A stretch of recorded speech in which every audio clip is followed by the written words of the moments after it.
Claudie Aigneret, quel est votre sentiment sur ce lycée de l'espace, unique lycée de l'espace en France, qui, je l'espère, eh bien, en appellera d'autres, mais un seul aujourd'hui, est-ce que c'est un bon début ou vous trouvez ça pour le moins frustrant?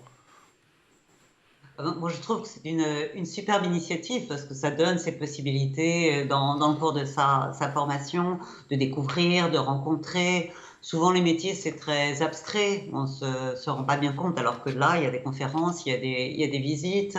Ce sont des jeunes gens qui pourront, après leur diplôme de baccalauréat ou baccalauréat professionnel, être dans divers métiers. Bon, pour ma part, je suis médecin. Dans le corps des astronautes, on a des géologues, on a des astrophysiciens. Donc, il y a aussi tous ces métiers qui peuvent converger vers le spatial et qui ne le sont pas obligatoirement au départ.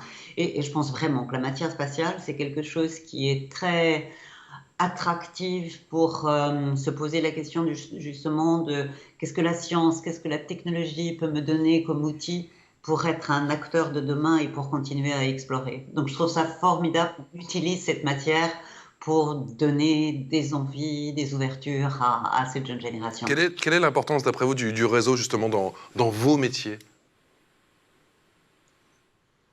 Alors, je pense qu'il faut se dire qu'on arrive avec un background, une discipline pour laquelle on est un peu expert, mais que c'est justement un monde dans lequel on pénètre, on va pouvoir changer de parcours.